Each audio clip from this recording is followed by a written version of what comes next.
Hello, everyone. Thank you for joining us today. We're just waiting for more folks to get into the room and then we'll get started.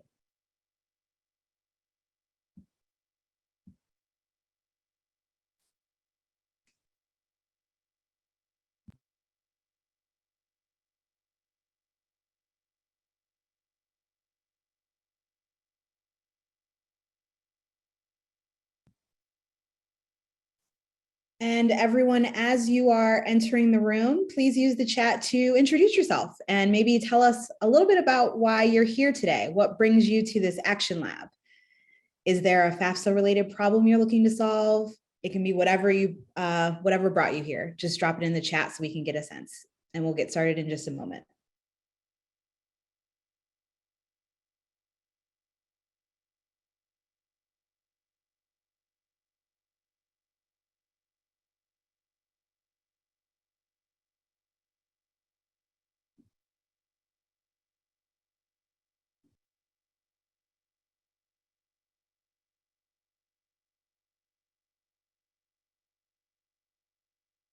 Hello, everyone that's joining us. As you're entering the room, please put in the chat, just introduce yourself and tell us why you're here today. What brings you to this action lab?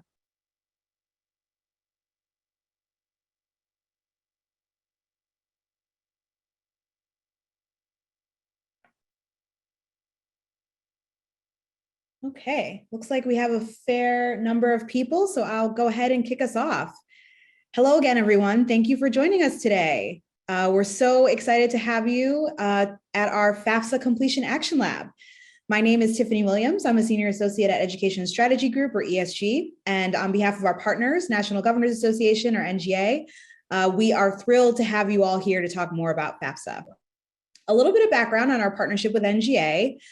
Through the generous funding from the Siemens Foundation, thank you, Siemens, we are delivering a series of action labs. We are calling these kind of discrete learning opportunities for state teams and institutional folks to really engage around a specific policy or practice to aid in recovery. The goal is for participants to leave with a set of action items, things that they heard from us or others in the room about how they can advance that particular policy or work. These labs, which will continue throughout 2022, are part of our broader work with NGA to address issues at the intersection of workforce, education, public service, and racial and economic justice. We have a coalition of over 20 national organizations that meet regularly just to leverage our shared experience to drive equitable recovery from the pandemic. So I believe we have some coalition partners maybe on the line today. So coalition, if you're in the room, please identify yourself in the chat for our participants. Okay. So today we are talking about FAFSA, or the Free Application for Federal Student Aid. Our focus will be on what strategies states can implement to get more students completing that application. And the goal will be to equip you, the participants, with the context in which you're working, understanding that, aka COVID, among many other challenges. Also help you to think about special considerations and populations that should be top of mind. And we'll also offer up some good examples of approaches in other states. So speaking of what's happening in other states or in your states, I'd like to start with a chat storm. And keep in mind, there's no judgment here. We are all here to learn and improve, but we're really curious to know a little bit more about how you would rate your current efforts on FAFSA completion. So in the chat, or if you want to answer privately in a message directly to me or my colleagues, what grade would you give your state? I think most folks in the room are at the state level, or alternatively your district. What grade would you give your state or district on FAFSA completion to date? Again, safe space, no judgment. We just want to know where you think you are in this moment. So if you can just drop that in the chat. So is it an A? Are you knocking it out the park and you don't really see a ton of room for improvement? Although I suspect that's why you're here today. So there is some room for improvement. Or would you be really honest and say that maybe you guys are at a C or a D and you need a little bit of work to really improve FAFSA completion where you are? So I'm looking at some things coming into the chat. Again, what grade would you give to your state or your district?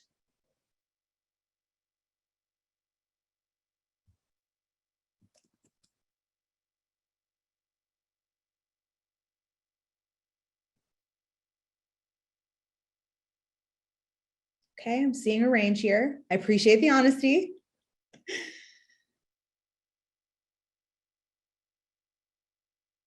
Any other folks want to enter a grade into the chat?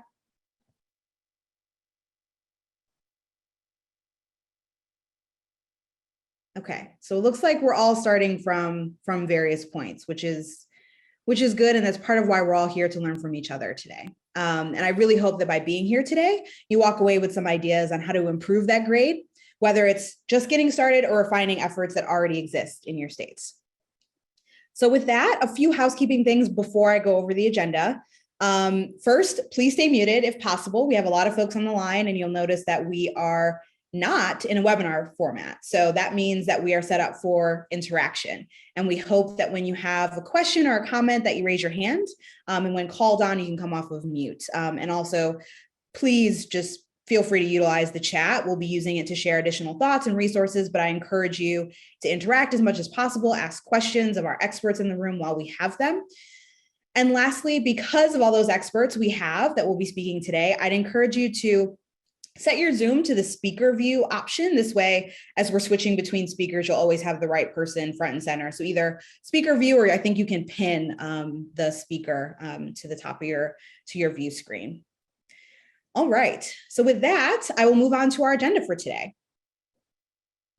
So I'm here to just welcome you all and go over this agenda. Next, I will pass it to my colleague, Lauren Norton, to give some context and emphasize the importance of FAFSA completion. Then we'll pass it over to our national speakers to provide some updates and some context. So we have a couple of great speakers from Federal Student Aid and the National College Attainment Network. We're so thrilled to have them in the room, and we thank our speakers for being here with us today. I'm excited for what they have in store. Next, we'll move on to a bit of a panel and Q&A where we'll talk about strategies for FAFSA completion and really dig in to a number of different states that are doing this work well, and we'll provide you with a variety of potential action items for you all to be considering and going forward. And then lastly, we'll summarize and we'll let you all be free to enjoy the rest of your Tuesday. All right, so with that, I am going to pass it over to my colleague, Lauren Norton. Lauren? Hello, everyone. My name is Lauren Norton, and I am a senior associate on ESG's post-secondary transitions portfolio. I see a couple of familiar faces in the audience, so good to see everyone again. Over the past few years, I've had the benefit of partnering with a number of different states across the country, including some of you in this room today on refining their FAFSA completion strategies. I know that you are all here because you recognize the importance of the FAFSA, so we don't need to harp on that. And you've all really dedicated yourselves to improving your state's completion rates. But to get started, I wanted to dive a little bit deeper by looking at some of the data behind how we know that completing the FAFSA makes a meaningful difference for students' post-secondary access and success. So you can go ahead and go on to the next slide. So the FAFSA opens the door to federal and oftentimes state and institutional financial aid. And with affordability being a growing concern among students and families, the FAFSA is a really important step towards making college a reality. The FAFSA has been shown to be a leading indicator of post-secondary enrollment, with 90% of students who complete the FAFSA enrolling directly in college after high school. That compares to just 55% of non-completers. And there's also some evidence that completing the FAFSA increases persistence. For every $1,000 in aid that a student receives, persistence increases on average by about 4 percentage points. And so for this reason, FAFSA has become a pillar for most states as they build out their post-secondary attainment plans. So we all know that completing FAFSA helps to narrow gaps for post-secondary enrollment, and this is particularly true for the students who stand to benefit most from financial aid, particularly low-income students and students of color. So this first slide focuses on kind of income gaps for FAFSA completion. So for students who completed the FAFSA, 85% of the lowest income students ended up enrolling in college. That compares to 98% of the highest income students. But for students who didn't complete the FAFSA, those gaps are really significant. So for students who didn't complete the FAFSA, 37% of the lowest income students ended up enrolling in college, compared to 84% for the highest income students. So 37% for our lowest income students and 84% for the highest income students. So based on that data, completing the FAFSA shrinks the gap for post-secondary enrollment between the lowest income students and the highest income students by 34 percentage points. So pretty big difference. And FAFSA completion has the greatest impact on students from low-income families. Students from the lowest income quartile are 127% more likely to go to college than their non-completing peers. So yeah. So despite all these benefits, each year an estimated 1 in 3 students fails to complete the form each year. During COVID, as I'm sure our colleagues at NCAN will share, we saw those rates fall even further. And the students who stand to benefit the most, including low income and first generation students and students of color, are the least likely to complete the form. Nationally, while 82% of white students completed the FAFSA, only 74% of Black students and 66% of Hispanic students completed the form. And for every 10 percentage point increase in the number of low-income families, local school districts see a 3 percentage point decrease in FAFSA completion. With many of these students eligible for Pell Grants, an estimated $3.4 billion in financial aid is left on the table each year. In North Carolina, which you see on this slide, which is where I live, an estimated $100 million in Pell Grants were left unclaimed based on FAFSA completion rates.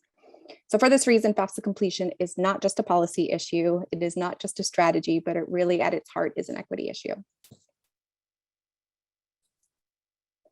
And so to right size FAFSA completion rates for our most underserved students, I think it's really important for states, districts, alongside their community partners, need to come together to address some of the key barriers to completion. So as we've had conversations with practitioners and with students and families across the country, these are the 3 primary barriers that we hear around completing the FAFSA. The first is a lack of awareness, not only about what the FAFSA is, but why it's important and how to complete it. We hear a lot about the complexity of the form. So the federal government has taken some really valuable steps to simplify the form itself, but many students and families still need dedicated support, often one-on-one, sitting down together to be able to complete it. And this is especially true for foster and homeless youth, undocumented students, bilingual families, or any other students who face additional barriers. And lastly, parental mistrust or misconceptions around eligibility. So a lot of the school counselors and other practitioners that we've talked to have cited challenges with families who are concerned around how the information will be used and shared, particularly kind of conflating where the information is going with the IRS and some of the tax implications. We also hear from students who don't think that they'll qualify for financial aid, so don't think that they need to complete the FAFSA, whether based on their income status or their academic background. So coming together to develop strategies to address each of these barriers, I think is going to be really important. Later today, you're going to have a chance to hear about what some of those highest leverage strategies are and hear directly from states who have put those into practice. So I think that's going to be really valuable for you all, but wanted to point you before we end here to a couple different resources. So ESG released a report, Fast Track FAFSA Completion, and an accompanying set of case studies on the highest leverage strategies for improving FAFSA completion based on a series of interviews that we did with leaders and practitioners from across the country and examples that we've seen from states like yours. So Tiffany dropped that link in the chat if you would like to be able to look at those resources further. I'm also going to drop my email in the chat. So if you have questions as you're reviewing them, please feel free to reach out at any time. But with that, thank you for listening. I'm going to pass it back to Tiffany. Thanks so much, Lauren, for that preview and for sharing all those resources. Definitely reach out to Lauren, folks, if you all have other questions on these particular resources, but ESG's been working in this space for quite some time and would love for you all to take advantage of the research and the work that we've done. Okay, so moving on to an update from Federal Student Aid. Ashley, I believe you're in the room. I pass the mic to you.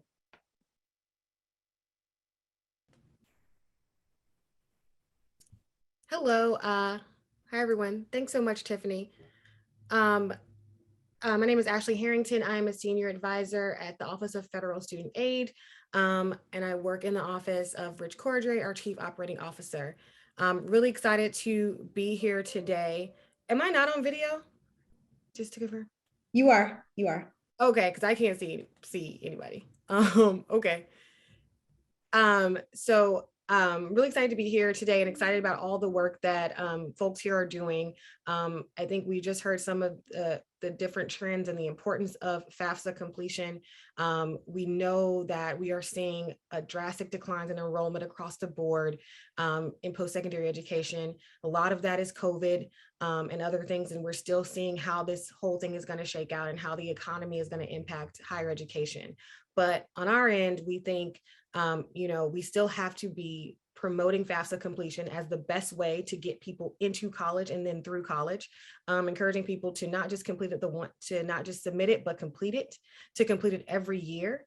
And working with groups like this and states to really make that a reality. And we've seen from the data that FAFSA completion laws at the state level are some of the best ways to increase completion rates. We know that. So we are definitely supportive of all efforts at the state level to increase high school graduate completion rates. We are also working on our end to think about how we do outreach, right? We are working to drastically simplify the FAFSA. That is an ongoing process. You know about the Future Act and the FAFSA Simplification Act, which we are in the process of implementing. It's on track to be fully implemented over the next couple of years.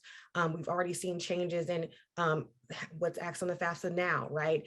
We know that we're expanding eligibility to different students, but we also want to make sure people know that they know that the FAFSA is there, that they're keeping up with the changes, that they know we're trying to make it simpler and easier for for students to use so they can get access. We're making it simpler and easier for parents to use so they have access to federal student aid. So we are we're interested in working with you and partnering with you and thinking more strategically about how we get the information about the FAFSA to people, how we make it easier in the meantime, what is needed on our part, how can we support the efforts that you are doing, how can we get information into the hands of people who are attempting to navigate the federal financial aid process, and how do we make sure that all stakeholders have what they need to support each other through this process.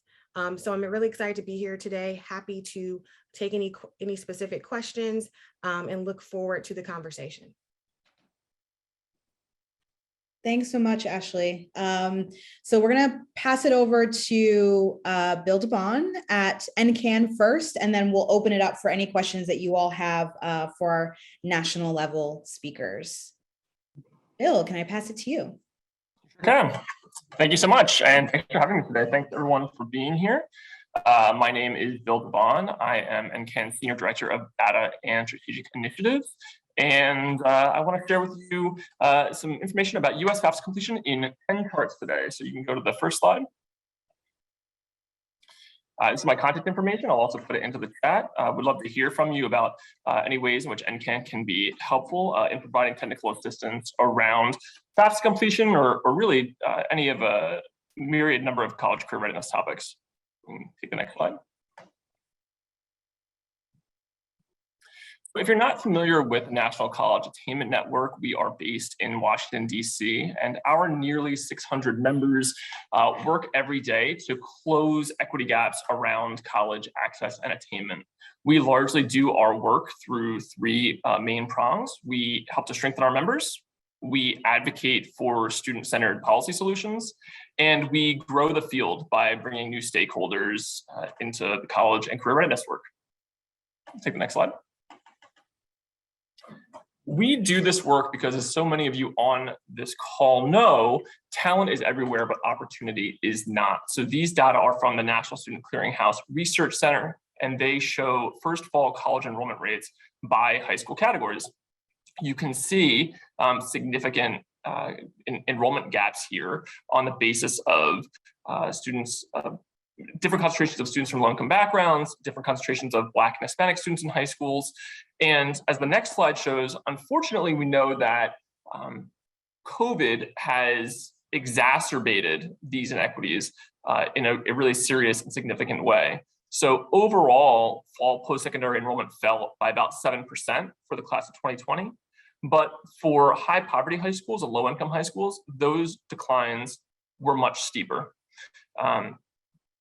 So we don't have data yet on the class of 2021's fall enrollment.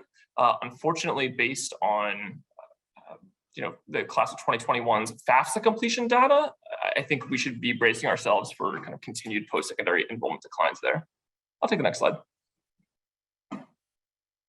All right, so hold on to your seats. We're going to start our counts up toward 10 as we go through US FAFSA completion in 10 charts. So the first chart here shows, again, what Lauren already talked about, that there is a strong association between FAFSA completion and immediate college enrollment. We see this at the state level here. This is for the class of 2016 and 2018. And we see the trend climbing upward as FAFSA completion by June 30th increases. We also see higher rates of immediate college enrollment. The next slide shows what Lauren already demonstrated, which is that the association gets strengthened as we go further down kind of poverty quintiles. So completing a FAFSA for students from low-income backgrounds is much more strongly associated with immediate college enrollment than it is as you climb up income quintiles. Again, I'm talking about associations here, not necessarily talking about causal research here. We don't have great causal evidence, but we do have quite a bit of evidence that FAFSA does seem to precede college enrollment, and they move in the same direction. And we have seen that after the Great Recession. We have seen it when FAFSA completion has increased, we have seen college enrollment increase, and vice versa. So slide number 3 is talking about our most recent research, which is how much money high school seniors are leaving on the table by not completing the FAFSA. So the class of 2021, we estimate, left about $3.75 billion on the table by not completing the FAFSA when they would have been eligible for Pell Grants. And you can see the heat map of states here of where students left the most money on the table. Moving on to number 4. So the data I want to show you now comes from NCAN's Form Your Future FAFSA Tracker. So this is an interactive visualization that we update every week using data from federal student aid. And we report this data out at the national, state, city, district, and school levels. So this chart shows four high school graduating classes: 2018 in purple, 2019 in navy, 2020 in light blue, and 2021 in orange. And so we can see that that light blue line really takes a nosedive around mid-March, which is right around the time that COVID started really affecting schools and pretty much every aspect of American life. The class of 2021, you can see, started out with steep declines last fall and then slowly climbed up over the course of the cycle to converge with the class of 2020. In both cases, though, 2020 and 2021 are both well behind 2018 and 2019. We'll see in an upcoming chart here, that gap has been persistent. So on the next chart here, we're looking at the percent of senior class that has completed a FAFSA. And this orange line is the class of 2021. You can see it trails well behind the previous 3 graduating classes. And we estimate, based on the data from the past 4 cycles, that had COVID not really come and disrupted FAFSA completion, we think we would have seen about an additional 270,000 seniors completing the FAFSA from the classes of 2020 and 2021. So we're talking about massive numbers of students here who have had their educational trajectories affected. And again, we know that because of the association between FAFSA and immediate enrollment. So halfway home, slide number 6. So this is now moving on to the class of 2022. And so this data just got updated through February 25th.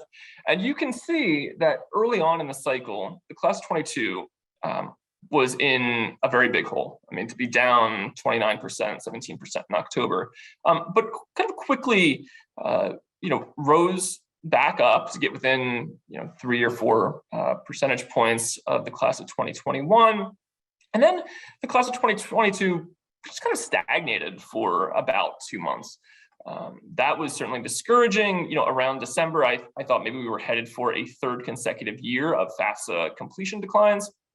But the past 3 or 4 weeks have been very encouraging. And now through February 25th, we see the class of 2022 is about 2% higher than the class of 2021 in terms of the number of completions.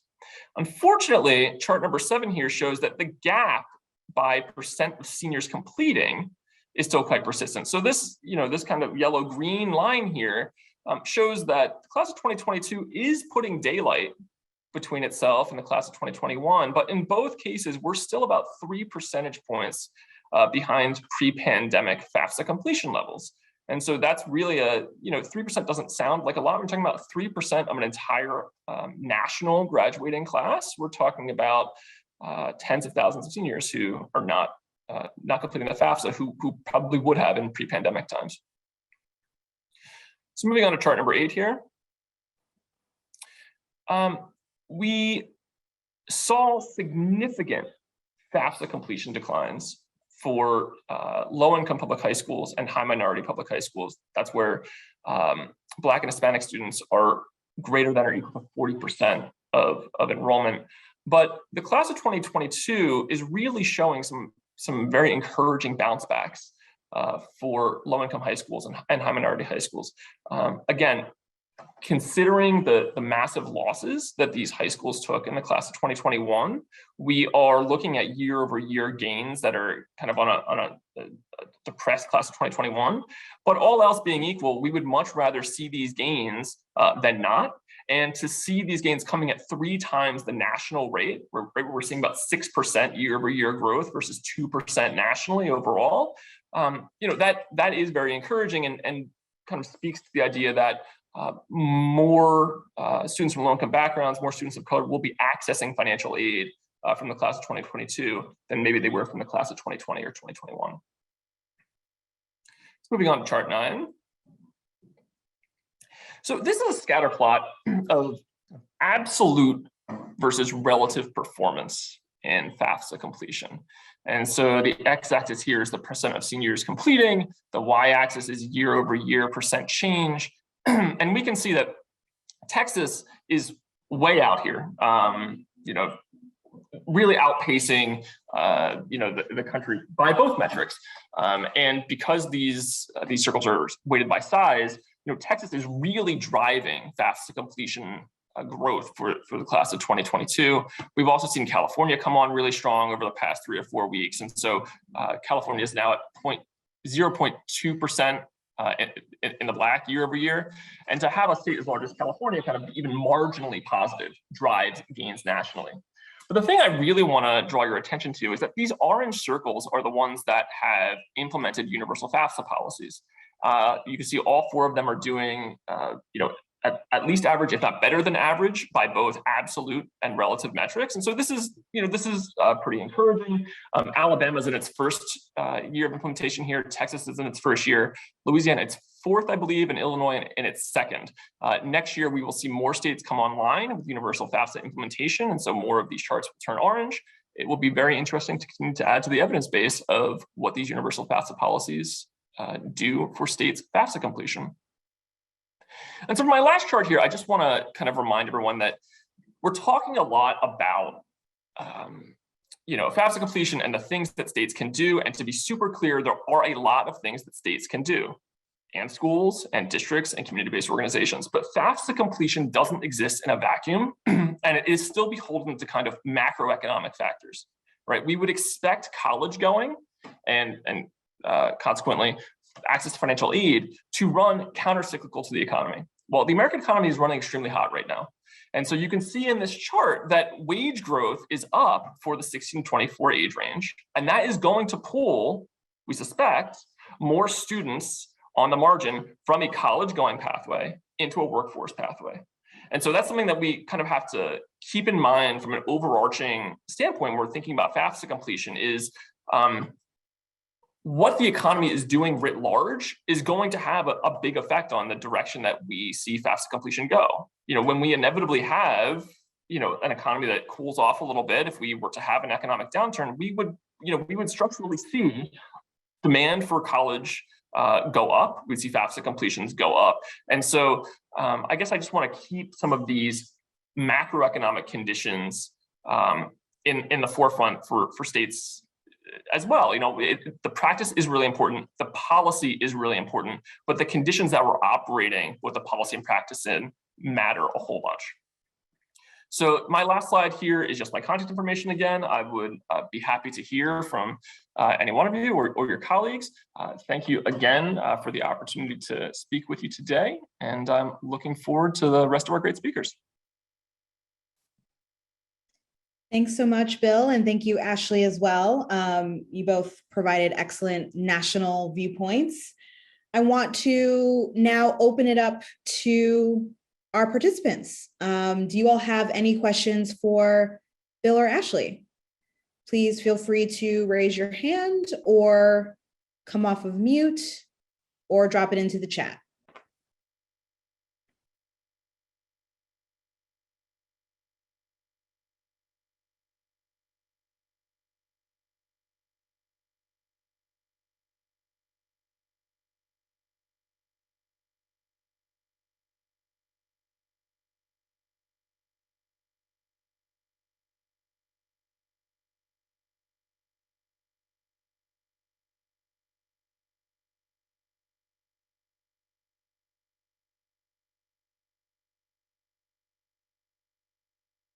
So I see a question here from McGuire about universal FAFSA policies. And so I get the form that we've been seeing universal FAFSA take is to add FAFSA completion as a high school graduation requirement. We saw that first in Louisiana, and that is the general kind of shape and direction that we have seen other states, other states go in. Patricia, I see your follow-up. How could we find out which states implement universal policies? I can drop a link here with a blog post into the chat. I guess one thing I just want to say about universal FAFSA writ large is that what NCAN really would like to see is universal FAFSA policies get implemented with supports, right? Not just the policy, but additional support to school staff, to counselors, to community-based organizations to implement that policy, to see additional technical assistance and professional development provided to the adults that are going to help students and families complete the FAFSA. That's really important so that this doesn't become like an unsupported mandate. I think the other piece is having some lead time before implementation, making sure that you have at least one academic year to prepare, to start laying some groundwork and laying a foundation for practitioners to get ramped up on FAFSA completion if they're unfamiliar or they're uncomfortable with helping students and families complete the form. Another piece that is really key, and we have seen pretty wide variation on it across states, is that most states now, I believe 49 states, are accessing student level FAFSA completion data directly from FSA. But how those states then turn around and pass student level FAFSA information down to districts and schools varies quite a bit. Some states have, quite, well thought out, easily accessible portals where counselors can check and see, which of the students in their school have completed a FAFSA or not. Some states have more hoops than others for counselors to jump through, and some states aren't providing this information at all, even though they may be getting it at the state level. If you're going to implement a universal FAFSA policy, having this information is really important. Having the information about who has and hasn't completed a FAFSA is critical, because there has to be some way to verify, having a student aid report so that you can satisfy the high school graduation requirement that comes along with universal FAFSA policies. So again, I will put a link to NCAN's kind of universal FAFSA piece into the chat here. And hopefully that will provide some more information. Thanks, Bill. I'm just looking in the chat here for some questions. Thank you all for entering those into the chat. Trying to find ones that are most relevant here. Are there states that have substantially expanded FAFSA completion absent of the high school graduation requirement or a connection to college promise programs? Well, if the or college promise programs was the part that caught me, because I was going to say Tennessee, but obviously the Tennessee Promise has been a big driver of FAFSA completion. We're going to hear from North Carolina later on. I would say that they have seen some gains, I think, from looking at the data without either universal FAFSA or a promise program. And when you hear from My Future NC, you'll see that there's a coordinated kind of system of FAFSA-related activities going on in the state. That there's really good coordination, there's good data sharing, there's good professional development. There are FAFSA completion challenges, right, that set up kind of friendly competitions between districts and schools to drive their FAFSA completion. So I think that's another approach. But where we've seen the largest gains, I would say that the states that are on my radar for having had the largest gains over the past few years have been tied to a policy change that then was backed up with really thoughtful professional development and implementation. Thanks, Bill. Ashley, I wanted to direct a question to you. We had something in the chat about some of the outages that have happened with the FAFSA system this year, but I was wondering if you could maybe speak a little bit more to some of the efforts that you all are doing around either simplification or addressing some of these outages, if you're there. Yeah, absolutely. This is a great question. I mean, as you know, we are working hard to implement the FAFSA Simplification Act. It does take time. There are a number of processes involved, but we are hard at work on that. So that is coming. That will be a major game changer for so many students and families. In terms of the outages and issues, we are working to make sure that we are doing proactive outreach, that we're letting people know what's going on. We're addressing things in real time. We've increased the ways that we communicate, from emails to aid on studentaid.gov to really engaging more on social media. So the level of outreach that we can do and the types of outreach that we can do at FSA are better than ever. And they're different than they were 2 to 3 years ago, right? We've never had the ability to engage this way. And so we're really utilizing every possible channel to get to folks. We're using stakeholders, we're using everyone we can think of to help get information out there, whether it's about an outage, whether it's reminding them of deadlines, whether it's even like at state specific deadlines, right? We're trying to keep that up. I also saw a question about renewals. So we have started doing, since we have this new great ability to email everyone, reminding borrowers, reminding aid recipients that they need to renew. That process was a little bit delayed this year because we had a couple things going on with payments being delayed and getting ready for things like that. And so there are a number of things that are going on in our system that we're working on at the same time, servicer transitions and everything. But we every year, once that, the years when that has gone out, we've seen tremendous increases. So we expect to see the same. That is for, returning students. So we are continuing those efforts. We are thinking about new and different ways to do outreach and really just engaging with borrowers in a different way, keeping our call centers open, providing that level of support as well. Hope that was helpful. Yeah, thanks so much, Ashley. Question in here, maybe this is for you, Bill, about the transparency of data on FAFSA completion, right? I think we understand that there is data that comes to the states, but it looks like we're looking for a resource that can show completion by high school or maybe by district. Can you speak to that at all? Yeah, I think Lauren put that into the chat. So Lauren, thank you for doing that. The FAFSA tracker that I mentioned is here. This is NCAN's From Your Future FAFSA tracker. We're taking data that Federal Student Aid puts out every Friday, and we're transforming it into interactive dashboards and trying to display it in a few different ways.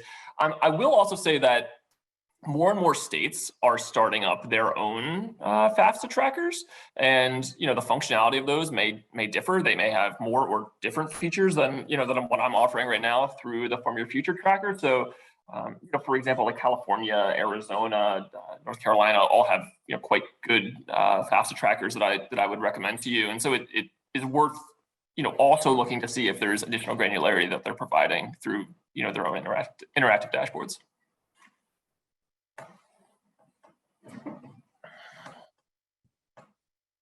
Great, thanks. And thanks, Lauren, for answering some things in the chat there. Are there other questions that folks want to raise? Keeping in mind that we do have 4 states that will be talking to you about their strategies, including some that have come up so far. So maybe we can dig in a little bit more on their approaches in just a few minutes.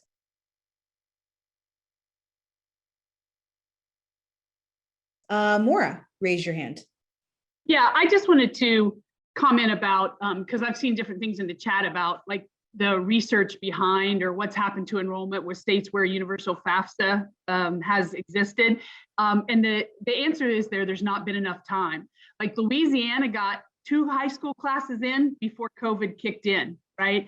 Everybody else's requirement has kicked in during COVID. And so the enrollment data for the fall for the last few years, as we know, is just not going to be really indicative of universal FAFSA. I mean, we're going to have to live a little bit longer and get past a COVID and watch enrollment for the fall to see what real effect universal FAFSA may have, I think. So the problem with it is timing and something called a pandemic. So.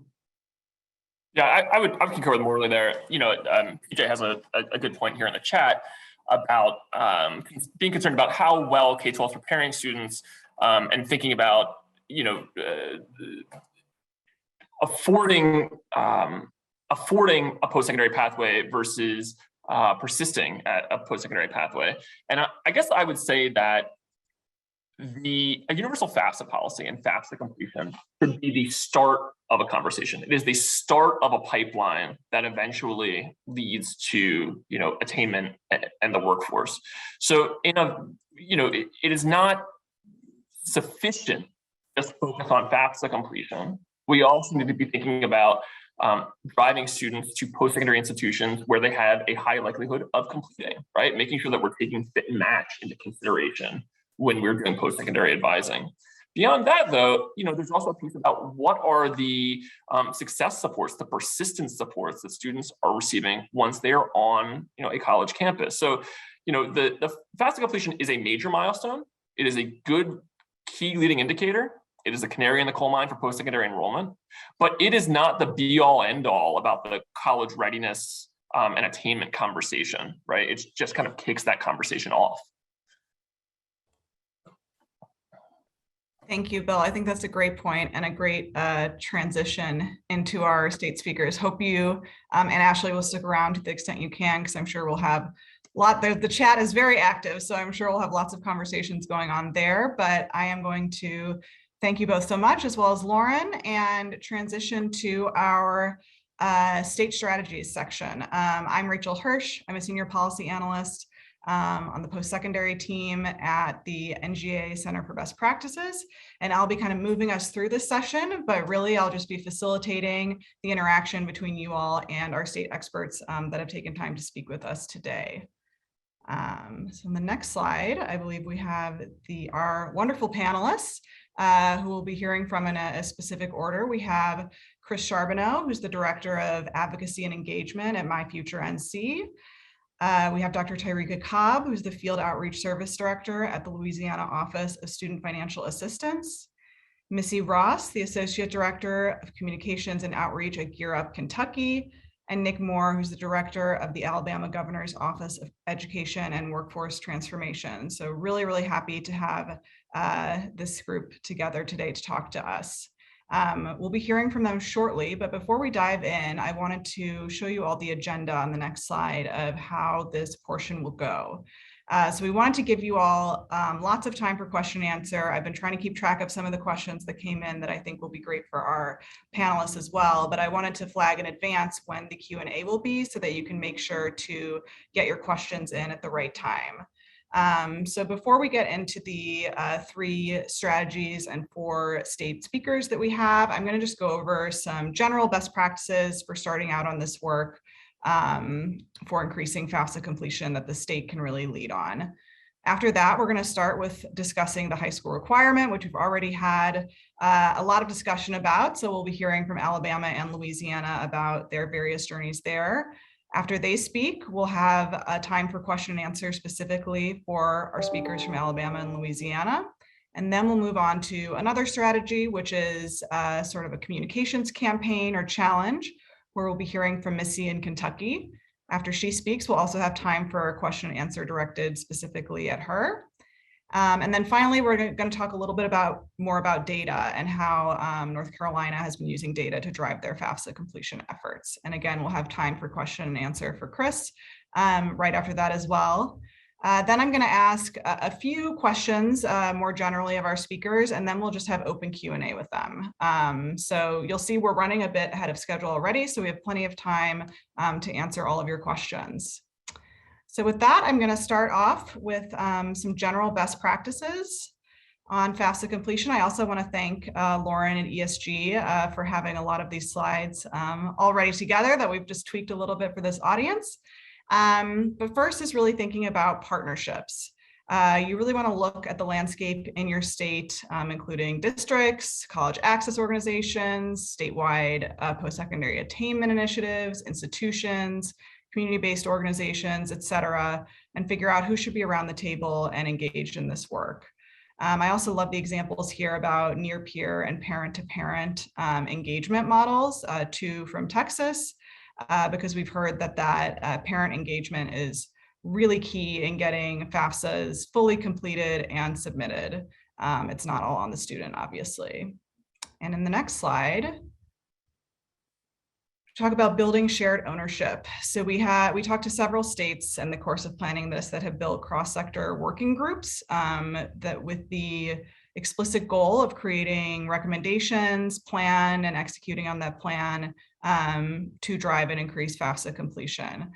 So creating that and having those regular touch points with either the full partnerships or a subsector of the partners listed before can be key to really making sure this work continues to advance and doesn't stall.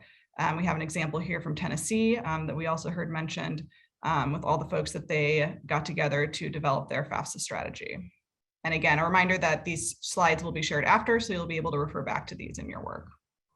And finally, on the next slide, setting a goal can't be understated. And when you can be as specific as possible about that goal, including localizing it or setting equity targets by race and income, the more powerful it can be, especially if you are collecting the data to make sure that you're reaching that goal. So we have a couple examples from Hawaii, Rhode Island, and North Carolina that have set statewide goals and some of them by subsectors for population as well. So some things to think about as you're starting this work.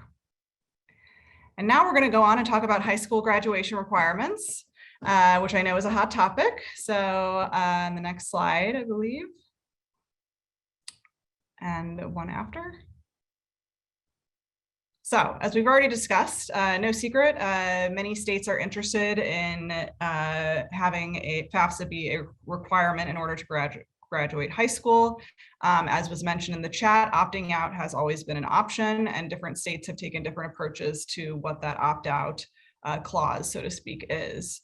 But as Bill mentioned, you can't just implement a high school requirement and expect everything to fall into place from there. There has to be a holistic strategy where the requirement is a central piece of that overall approach. So we're going to hear directly from Louisiana, the first state to do so, and Alabama, a recent state to do so. But I also did want to point out an example from Colorado as kind of a hybrid model for those of you that might feel like it's not feasible to pass a statewide model at the moment. They passed legislation in which they created a fund for school districts. So if a school district implemented the requirement, they were able to access funding to scale up their resources to do so. So that's kind of an interesting hybrid model that kind of pilots the approach, sees what the appetite is in the state, and perhaps they will end up scaling it statewide in the future.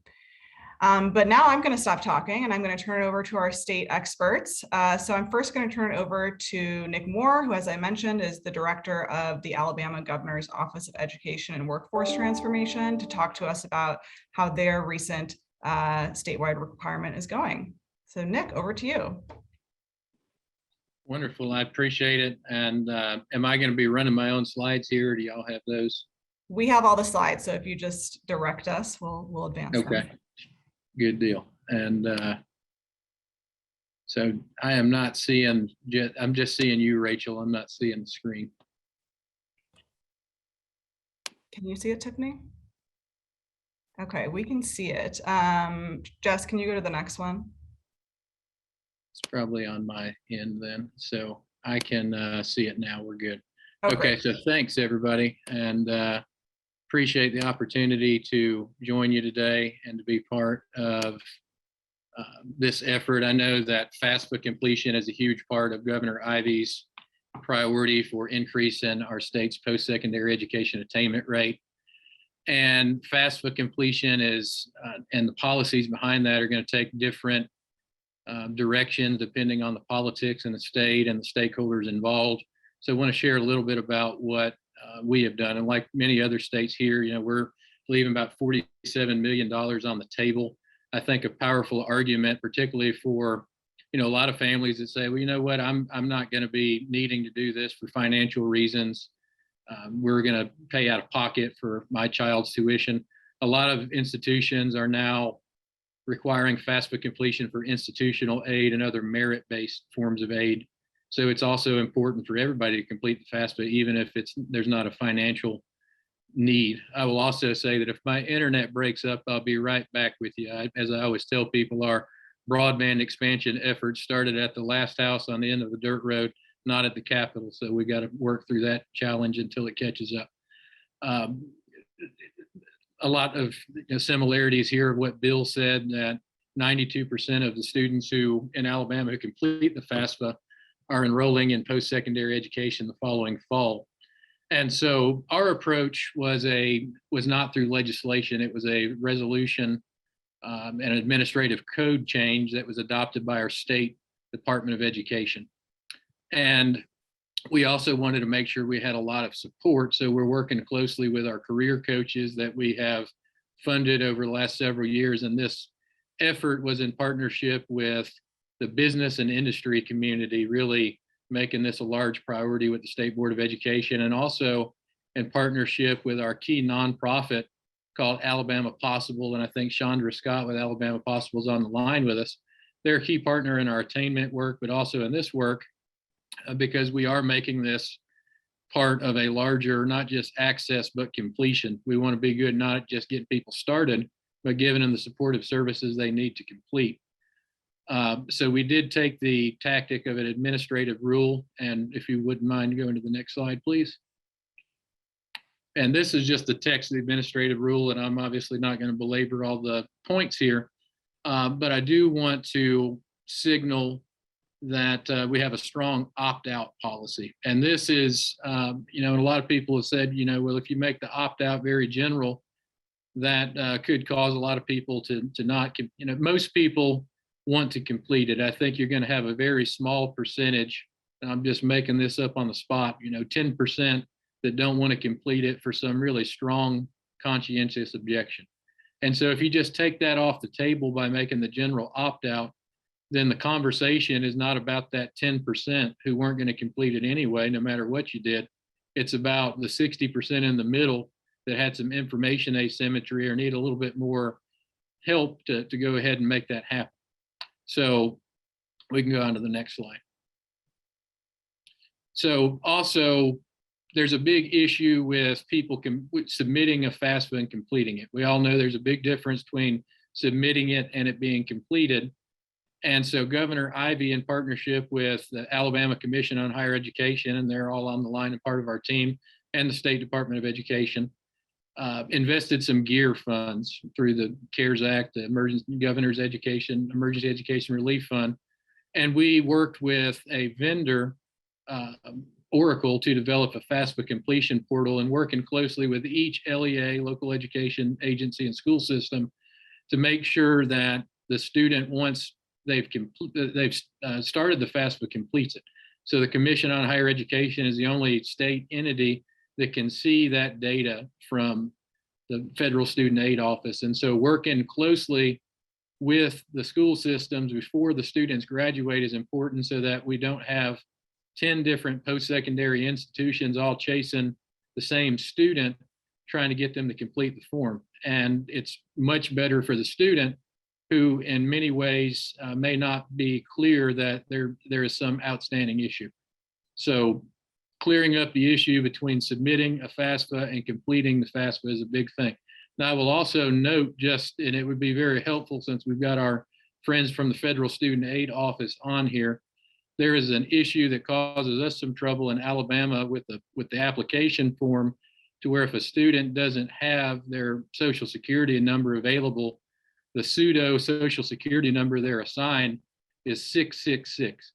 And so you can imagine that, in Alabama or really anywhere in the country, that if something that's people are already reticent to do this because there's a lot of, anecdotal misinformation about it, for us to ask a student to put in the number 666 really is just, I think, an unforced error that we can fix. So if there's any way we could rectify that, it would certainly help us increase the completion rate. And so we did take some cues from Louisiana, Texas, and Illinois that preceded us, and making sure that we did have, again, the opt-out and then strong support. So we could move on to the next slide, please. And so this is just a picture of what our overall completion portal looks like. We are working now, or in the process of working with each LEA to set some targets for themselves, doing that through the business workforce community. So we have the Alabama Workforce Council, where this is a large priority for them. Next slide. And we're able to, everybody loves a good competition or a little, friendly spirited competition. And so we're able to use the portal to rank schools and to rank systems.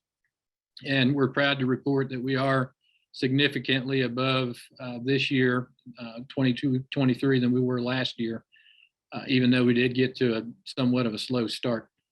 Next slide, please. And I won't, you can mainly look at this for those that want to get into the technical nature, and we're happy if anybody's interested in a similar approach to schedule some time with you. But this is just a process flow for how data from AIC, the State Department of Education, our vendor Oracle, and the student data are connected together, so that we're working to make sure that we've got the fully completed FAFSA by the time the student graduates. Next slide, please. And I really wanted to point this out because I think this is exciting. And so our effort is not just about high school students. We do want to increase FAFSA completion for our 14 special populations in our state's WIOA plan, Workforce Innovation Opportunity Act. And so we're integrating a FAFSA application completion module into our state's intake system. And so our Alabama College and Career Exploration tool that's launching this year will not only have a link to things like prior learning assessment, the ability to develop an account for a learning and employment record, but also access to the FAFSA portal, which is a key lever for increasing post-secondary attainment for our adult populations, just as much as it is for our high school students. And in fact, a lot of those individuals have less access to the institutional aid that many of our high school students do have access to. So thank you very much, Rachel, for the opportunity to join you, and I'll turn it back to you. Awesome. Thanks, Nick. And now we're going to hear from Louisiana, the first state to make a requirement out of FAFSA completion for high school students. So Dr. Cobb, I will turn it over to you for this delicious looking presentation. Thank you so much, Rachel. So as Rachel said earlier, can't even get it out. My name is Tarika Cobb. I am the Director of Lost Fulfilled Outreach Services and the Project Director for Louisiana Gear Up at the Louisiana Office of Student Financial Assistance, which is a program of the Louisiana Board of Regents. And in this section, we'll talk about how we made FAFSA a graduation requirement. So I call this our Louisiana recipe, right? So when you think about Louisiana, what usually comes to mind? I usually hear food and festivities, like we just completed Mardi Gras. Well, we do take pride in our food and our festivities, but we also take pride in our FAFSA. Next slide, please. So, as many of you know, we were the first state to make FAFSA a graduation requirement. But in For us to make that graduation requirement, it was important to have three things that I call the holy trinity of FAFSA. When we're cooking in the South, we always say good meals start with onions, bell peppers, and celery. That's the holy trinity of cooking. So in FAFSA, here are our three essential ingredients. First, collaboration and buy-in. Our Louisiana Department of Education did a great job before the policy was taken to the Board of Secondary and Elementary and Secondary Education to bring together over 40 individuals comprised of state, community-based, and post-secondary partners to work together to actually help Louisiana students in an effort called the Financial Aid Working Group. Specifically, the group was charged with ensuring that parents and students and school system have a forum to provide feedback and financial aid access and the supports. And we've been hearing a lot about that support is so important. The Financial Aid Working Group developed a state action plan, identified support services and programs, and assisted the department with developing partnerships and alliances all around the state. The next ingredient is policy implementation. So as stated several times earlier, our FAFSA mandate was accomplished through policy. And it was very important to the working group that the students and families have opt-out provisions. Finally, awareness and support is the third part of the FAFSA mandate, which is huge. This is ongoing. We have a campaign called FAFSA Now currently because we want to encourage our students and families to complete the FAFSA win now, as soon as it's available to them. Now, if you look at the bottom left portion of the screen, you will see what I deem as the root.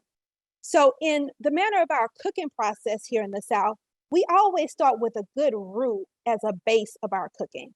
Our root in this FAFSA completion project is what I call our being a part of the FAFSA Challenge grant that was actually awarded to us by the National College Attainment Network, where we were one of the 22 cities awarded in that first challenge that they had.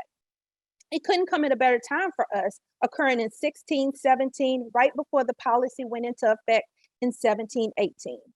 Through this grant, we learned the importance of the strategic plan, professional development, and the power of incentives. Next slide, please. So now that you have the ingredients in your roux, let's look closer at some of the directions that could make your FAFSA strategy a success. So first, data integration and dashboard. As you've heard earlier, as you've seen from Alabama, it's extremely important for the schools to have student level data. So understanding how to make this happen with data sharing agreements is so very important. Our legal team worked closely with our Department of Education's legal team so that FAFSA data could be imported into the student transcript system. Next, number two, through the work of the Financial Aid Working Group, our Department of Education publishes a comprehensive statewide listing of who provides FAFSA completion assistance. Again, schools need to know how to access support, where to go for help.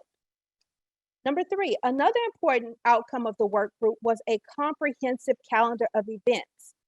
Stakeholders would share this information with the department, who then publishes it to a master listing.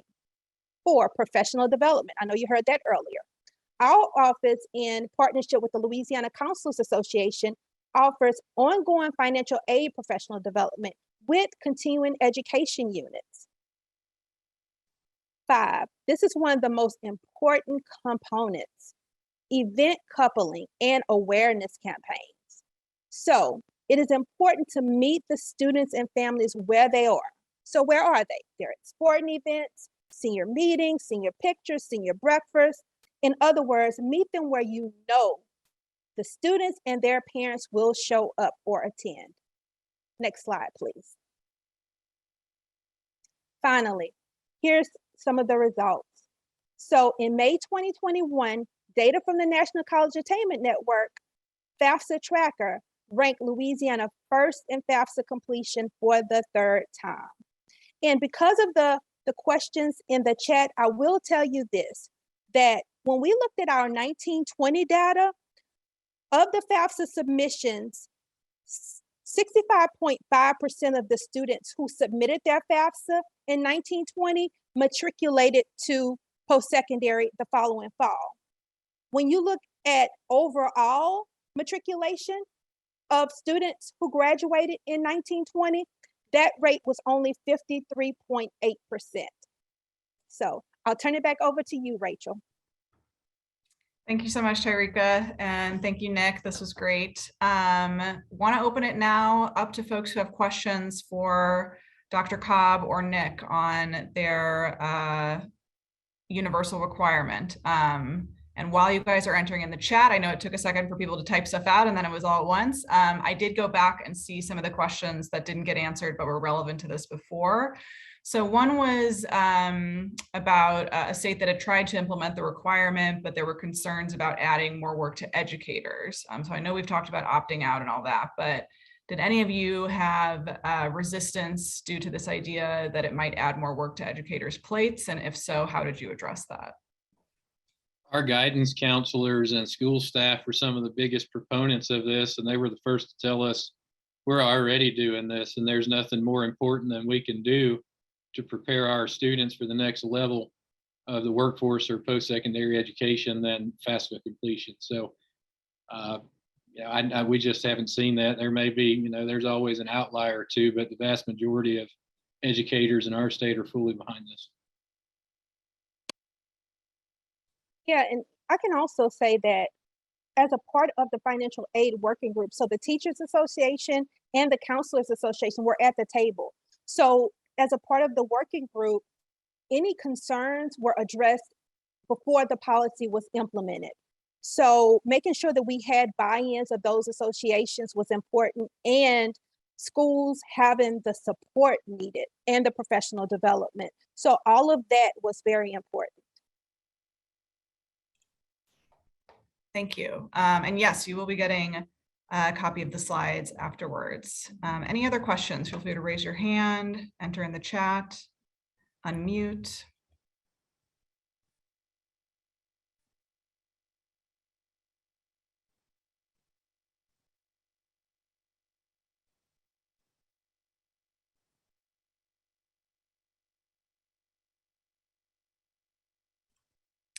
Okay, what have you learned that surprised you the most through this process of making this a requirement?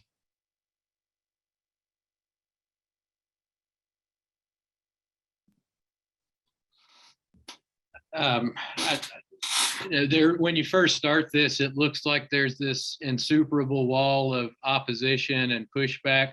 But I think when you get into it and just do it, a lot of that melts away pretty rapidly. So for anybody that, might be skeptical or on the fence about doing this because you see this, long line of opposition, most people aren't going to, risk their political capital fighting something like this. And, generally you'll have a pretty clear path from our experience. Yeah, and I would say the power of competition, right? So from the students, because we had FAFSA ambassadors starting out, from the students really wanting to compete with the schools, and because we have something called a FAFSA champion school. I'll drop the link to our Compete to Complete website on here. So between the students wanting to actually be the champion and the schools actually wanting to be the champion, I can't tell you how many calls our office have called to tell us that, hey, their enrollment numbers were not right, because their percentage should be higher. So just the ownership of wanting to be, really looked upon favorably in terms of the percent of completion. So that power of competition, friendly competition, I think was one of the things we knew kind of like, I guess, from, sports, but not as much about FAFSA. You can always learn things from the world of sports, it seems. So we got a question about the FAFSA data on student transcripts in Louisiana. How do you get that? Do you also have a portal for student level data, or do you rely on the transcripts? And what are the benefits there? Well, our department, okay, so I work for the Louisiana Office of Student Financial Assistance, and we actually get the ICER or the FAFSA data because we administer state need-based and merit-based aid, right?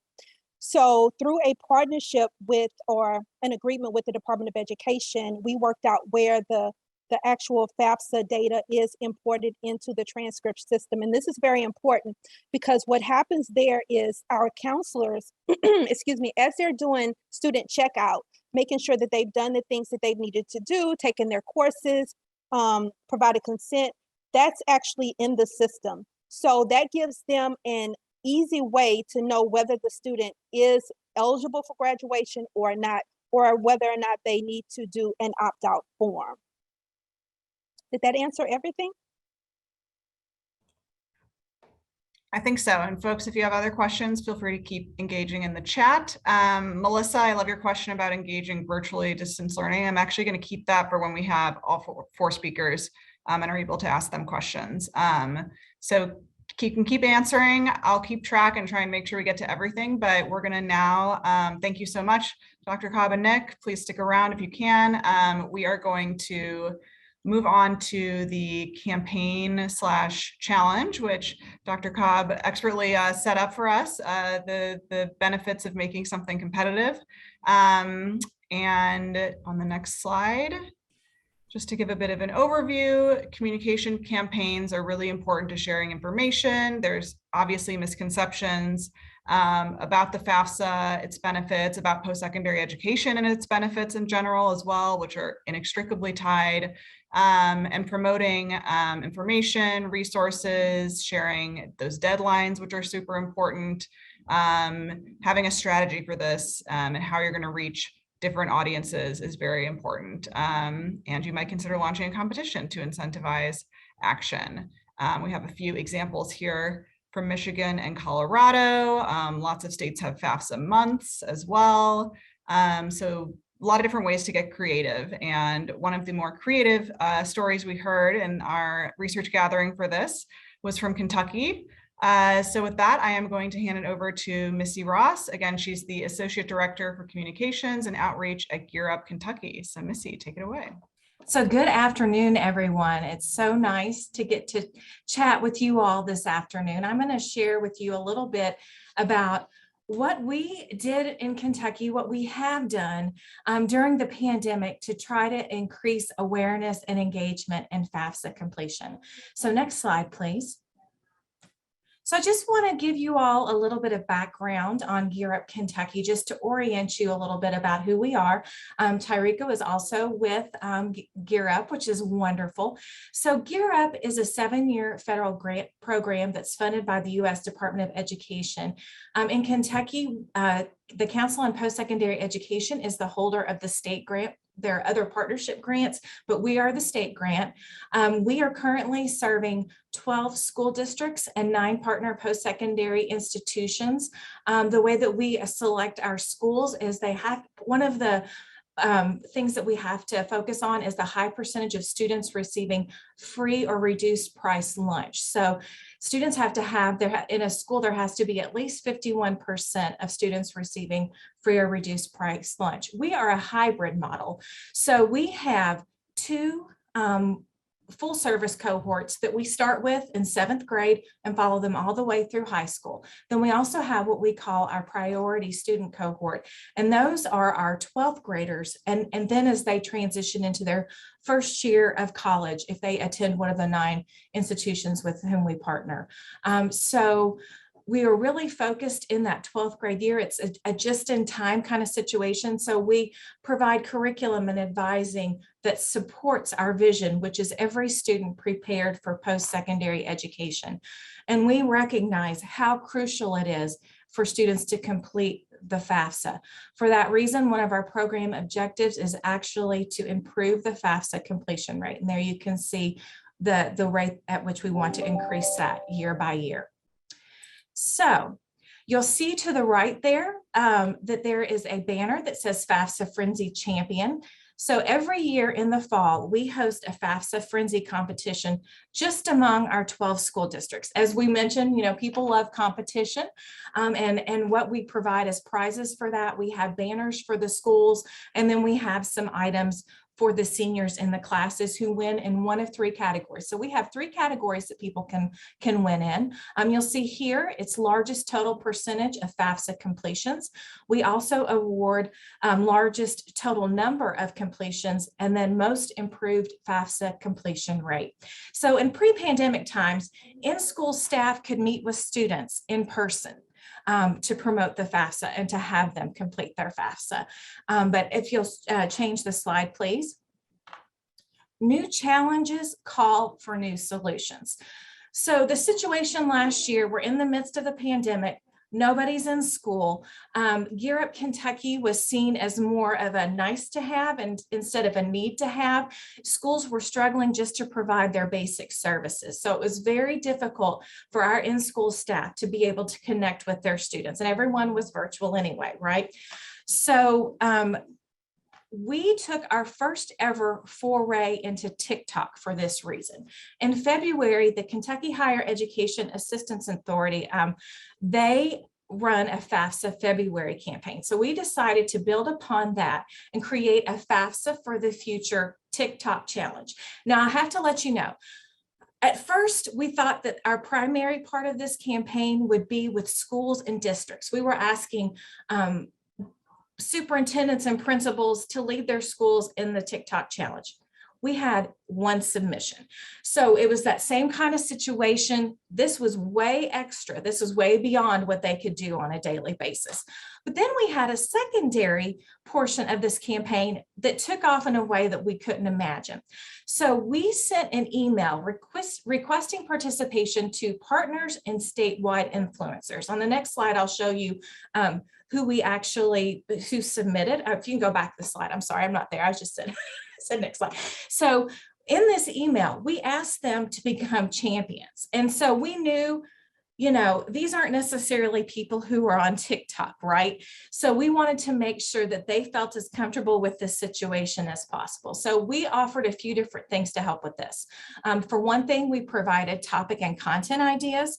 Also, if folks sent me their video, I could assist with the video editing. They could just send me a raw video. It didn't have to be in a TikTok format. And then also we offered to post their TikToks from our Gear Up Kentucky TikTok account. So they didn't have to have a TikTok account. They just need to provide us the videos. Next slide, please. So we kicked off the campaign with a TikTok featuring Dr. Aaron Thompson, who is the president of the Council on Post-Secondary Education. If you don't know about Dr. Thompson, I encourage you to learn more about him. He has a very interesting story. He's not only a first-generation college graduate, he was a first-generation high school graduate. So he is very invested and he really loves the work and believes in the work that Gear Up does. So when we sent out the invitation to governmental influencers, educational influencers, we included a TikTok that Dr. Thompson created. So if you don't mind hitting play on that. Filling out the FAFSA gives you some options for you to then be able to choose what you want to do. And the other thing it will make you is dangerous! 5, 4, 3, 2, 1, watch me. Level up, level up, level up, level up, level up, level up, level up, level up, level up, level up. All this on me so yummy, all this sauce so yummy. No, you want this yummy, yummy all in your tummy. Level up, level up, level up, level up, level up, level up, level up, level up, level up, level up. Exert your X, level up, love yourself, level up, drop that weight, level up. It's time to win, level up. Them old mistakes are gone, I won't do them no more. That's old news, that's new news. I done did that before. I turn nothing to something. My comeback on 100. Let's talk it. Next slide, please. So Dr. Thompson was a TikTok hit. And he has since created another one. He did one for our Gear Up Go Day, which is like our college signing campaign. So I encourage you to get on our TikTok channel and check that out. So this campaign went way better than we expected. We ended up having 24 TikToks sent in to us that were created by people like the Lieutenant Governor of Kentucky, the Secretary of State, a state representative. We had multiple post-secondary institutions and their presidents participate, and we had a lot of educational co-ops. And then we also had several leaders of educational organizations.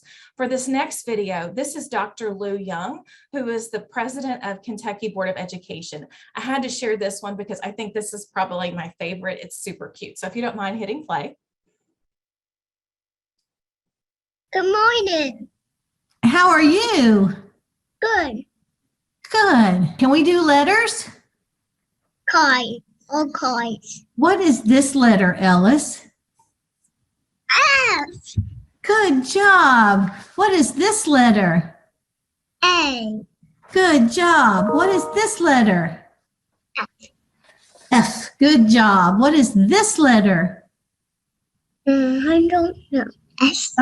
S. Oh, good job. You did remember. And what is this letter? Another A. Another A. Good job. Can you say FAFSA? FAFSA. Oh, nice job. Are you going to go to college, Ellis? Yeah. Okay, good for you. I'm so excited. And Lulu wants you to remember to fill out the free application for federal student aid. Okay? Okay, isn't that adorable? Okay, if you don't mind going to the next slide, please. And he said FAFSA way better than a lot of people do. So here you'll see a picture. This is actually the Kentucky Secretary of State. This is not a video, this is just a photo, but I wanted to show you that he got out his drum kit and performed as part of his FAFSA TikTok. We were really, really pleased with our results. Our TikTok channel was completely new and we had a lot of views and a lot of likes. We didn't just leave it on TikTok, we shared out the TikTok videos on all of our social media outlets. And here you can see the impact that it had on our Twitter account. We also received quite a bit of media coverage for it. I've been really surprised as Dr. Thompson has done video interviews and stuff. A lot of people will bring up his TikToks that he's done. So that's been really fun. I think one thing that has been the most valuable is it's really increased awareness and buy-in from influencers, key statewide influencers all across Kentucky. And also these videos that were submitted can be used for years to come. So even though we did this in March of 2021, as we were doing our FAFSA Frenzy campaign this fall, I was able to repurpose a lot of those videos for that. So next slide, please. So this is not necessarily a pandemic related challenge, but what the things that we were learning and doing during the pandemic led to new solutions. So I'm sure a lot of you all have experienced struggling with engaging families. That's a really big challenge for us in Gear Up Kentucky. So through the work that we were doing with the pandemic and taking things in a more virtual direction, it really opened up our mind and our eyes to some different campaigns we could do. One of those is we do text campaigns. We use Signalvine to send texts to our family members of all of our cohorts. And through that, we were able to not only send messages to our 12th graders, like you need to complete your FAFSA, but to also send messages to our 12th grade parents saying, do you know, has your student completed their FAFSA, busting some FAFSA myths, that kind of thing. Another thing that we did this past fall, we did something in partnership with the Council on Post-Secondary Education. Gear Up Kentucky did a week-long event called Govember. It was all focused on going to college. So as part of this Govember event, we hosted a virtual event for parents and guardians, caregivers, and we made this a statewide event. We didn't just do it for our Gear Up students, we made it a statewide event. And for this event, we partnered with KIA, our Kentucky Higher Education Assistance Authority. And so through this, once again, I think really the key to things that we've been doing is engaging partners. So we engaged several of the same partners that we engaged for the FAFSA TikTok challenge, educational partners, governmental partners to get the word out. We also ran some Facebook ads for this. And I just have to tell you, that's one of the least expensive ways that you can promote things. And we think that it really impacted our results. So these may not seem like huge numbers in general, but for a virtual family engagement event, we were thrilled. We had 265 individuals who registered, and we had 118 total attendees. And so we were very pleased with that. They seemed to get a lot out of their Paying for College 101, which of course included information about FAFSA. We also, for the first time ever, we engaged someone who was able to translate in Spanish live as it was going on, and that's something that we're going to continue to do. So these videos that this event lives on, we were able to create videos of both the English and Spanish versions. Okay, next slide. So that is what I have to share. I talked as hard and fast as I could, and I'd love to hear questions. Feel free to unmute yourself and ask questions. I'd also, in addition to questions, I'd love to hear any other experiences that you all have had with similar kinds of campaigns. Awesome. Thank you, Missy. And thank you for those videos, which certainly woke us back up. If we needed it, I have enjoyed watching those multiple times. So any questions, as Missy said, feel free to enter in the chat, unmute yourself, raise your hand, etc.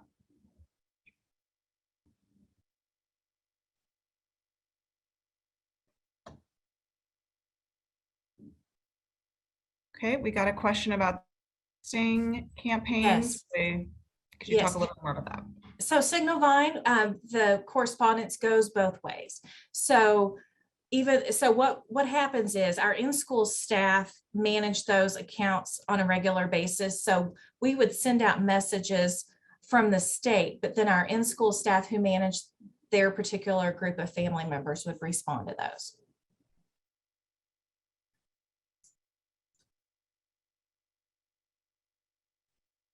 And I also want to share something else. So for the campaigns I've mentioned for that event, we did not have this service, but we recently got an account. It's called Tiny URL. If you get a professional account, you can go ahead and set it up so that, let's say that you send out a text and you want to find out who clicked on your registration form. If you use that tiny URL for your registration form from your text, you can find out if that's from that particular text campaign. So we've started doing that. We have a virtual event coming up next week, and we're implementing Tiny URL to see where they're getting their information from.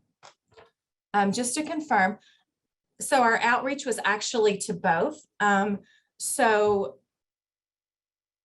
for the event, we not only contacted the families via the text, our Facebook advertising campaign, you can specify who you want to target. So we did Kentucky, and then we did parents within Kentucky. But then we also sent out information about the event to different organizations. So education co-ops, counselors associations, we let Kentucky Department of Education. So there was a wide array of people that we sent information.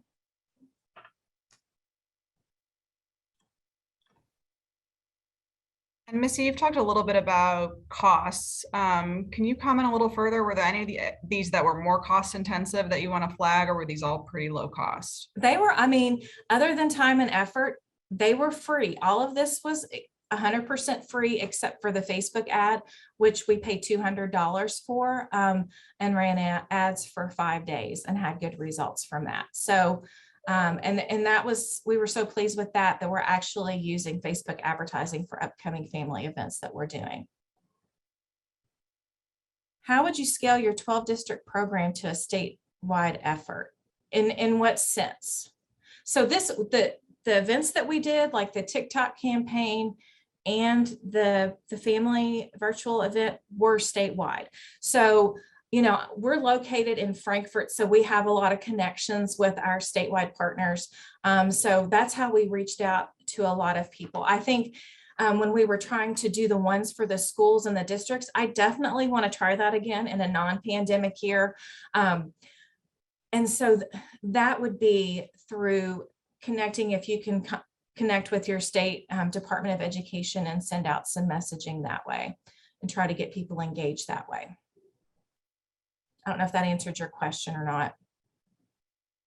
I mean, I wish Garrett, Kentucky was across, I mean, it's in quite a few counties in Kentucky. I wish it was a statewide effort because it has a lot of impact. Awesome. Well, folks can feel free to continue to enter questions if you have that. Missy will be sticking around. Thank you. Missy, thank you so much for sharing with us.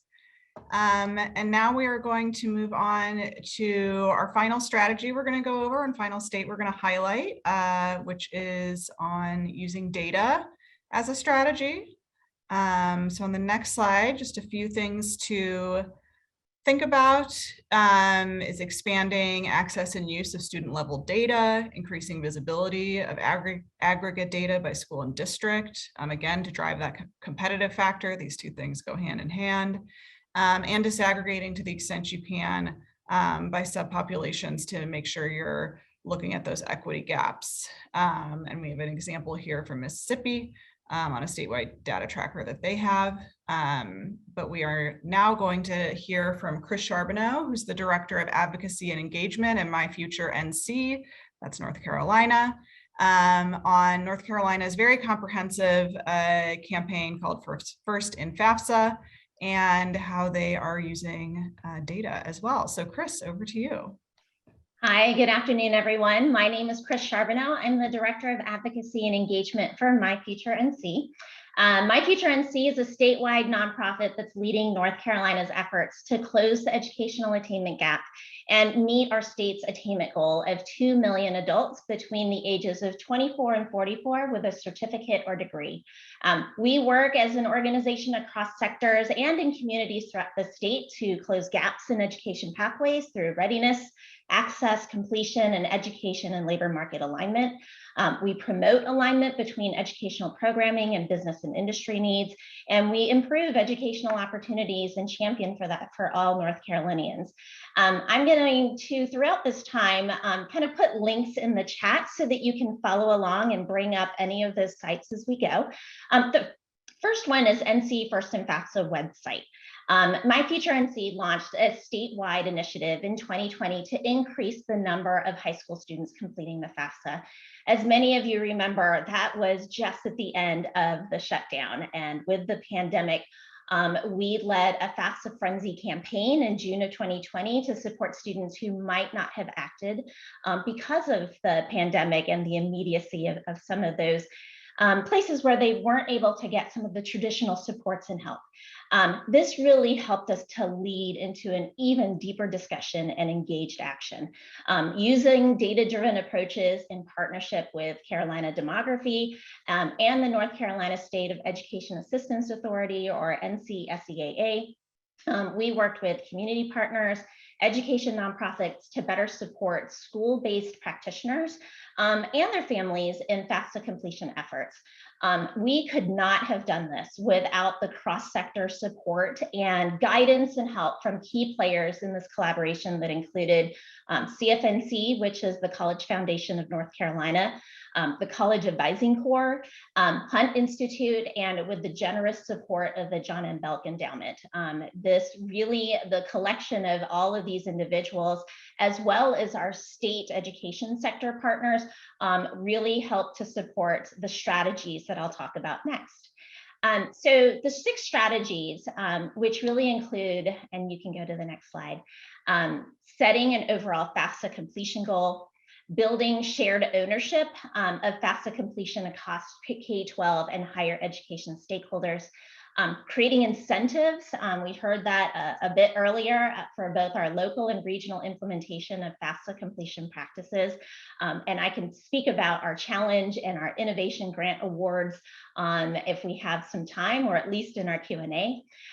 Really using data to target support and report on progress. And this is where the FAFSA tracker comes in.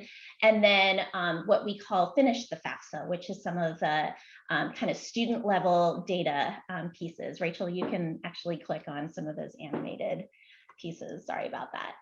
And then really establishing partnerships to provide training and support. We really prioritized that training and support that was particularly needed for our schools, our practitioners, those that were really on the ground, that in the sense of needing to pivot, really wanting to hear, what are other people doing? How did you create that FAFSA drive-in? What are the different practices and the tools that you're using? I oftentimes, and I kind of created a little whiteboard here, right? When we think about our practitioners and our counselors, they are so focused on academics, college and career, and now an even deeper focus on the social emotional side. We know that our students really either have been disengaged, they feel like they've really missed out and don't have that kind of confidence. So these are the kinds of pieces that, in order to really expand the resources and tools for our counselors and our other practitioners, was really to be that conduit where we were aggregating all of these different kinds of tools that were already existing and making sure that we can bring those and push those out to our areas. I want to make sure, and I'll come back to some of this a little bit later, but in setting FAFSA completion goals. So if you go to the next slide, I'm going to post in here a link to the chat. And in the chat, you'll see an attainment dashboard link, performance indicators, our county profile, and our Explorer tool. Really, we collaborated with various stakeholders to develop a statewide goal of attaining 80% FAFSA completion rate by 2030. Ahead of My Future NC really launching as a separate nonprofit entity, we had the My Future NC Commission that really worked across the state to understand and really look towards connecting many things like our 18 key indicators. And we have an interactive dashboard, which you've seen here, as well as our statewide and county attainment profiles. By My Future, really connecting the FAFSA completion goal, where we identified FAFSA as an identified opportunity of growth within our county profiles. This tie to some of those existing initiatives and key indicators and priorities really helped to build awareness and momentum that really created the buy-in at both state and local levels. In this inaugural year, the team really looked at existing year-over-year FAFSA completion rates. They set a stretch goal of 65%. And then the FAFSA completion rate for 2020 as of June 30th. So I want to make sure that I'm being really clear. For public school students was 57%. Now, as mentioned earlier, our students were leaving an estimated $126 million on the table. But by having this first year of data and really the practices and the different approaches that we took in this first year, we produced a one-year report that documents the comprehensive approach and outcomes. And we provided a summary of findings from the listening tour that we conducted with our high school counselors and college access professionals, and a set of recommendations to consider. So I'm going to go ahead and put that in the link. And then I'll talk a little bit more about what you're seeing here on this slide. So this is an example of our FAFSA tracker, and I'll put the direct link to our FAFSA tracker. It's hard to kind of do this and talk all at the same time. So here we go. So in this FAFSA tracker, you'll also see a link to finish the FAFSA report and some greater information around that. So the FAFSA tracker is a school level, tracks our school level FAFSA completion rates. And in the FAFSA tracker are calculated using data from two public sources. One is the federal student aid, and then the US Department of Education and the North Carolina Department of Public Instruction. So in the tracker, and if you actually link to the tracker itself, you'll kind of get a better understanding of how that layout is you'll be able to track around our school and district's progress. You can view aggregated FAFSA submission as well as completion data for students in schools as well as the district. You can compare FAFSA data for your school and district with other similar schools based on demographics, size, and other factors. And you can customize your school's graduation class size better to understand FAFSA completion rates using a manual entry calculator. This was really needed for our cooperative innovative high schools, or what we call our early colleges and comprehensive high schools, as well as those that might be looking at it from a private school standpoint. The tracker itself really tracks public schools, but we also were hearing from others saying, hey, we know that all students are all students, and we'd like to be able to track this as well. And we also had a different link there to know where to go for additional resources to help reach more students and families in completing the FAFSA. The other link that I'll provide there is Finish the FAFSA. This was a really powerful combination in these two tools. So the FAFSA tracker that I just recently talked about was really the public facing tracker. Anybody can have access to that. It's public facing. It can help to draw attention. It can help to draw awareness. We certainly used it when we worked and talked with our media outlets, with other youth focused organizations, that including faith organizations, cultural organizations, that really wanted to support their students in their communities. So from a public standpoint, it was really helpful to be able to provide that kind of information. Finish the FAFSA, on the other hand, is a different tool that, again, when combined together, school counselors who work with seniors can monitor their students who have or have not completed the FAFSA. They can advise seniors about correcting FAFSA errors, how to complete verification. But again, what they were able to better identify ways that support students and families to complete the FAFSA. You know, I think that this was a really important piece that right now only authorized users must have are school-based education professionals, persons from federally designated entities like Europe, who work with one-on-one with seniors in FAFSA completion. Again, as part of this overall effort, one of the most important things was ensuring that folks, school counselors had access and just awareness that this tool existed.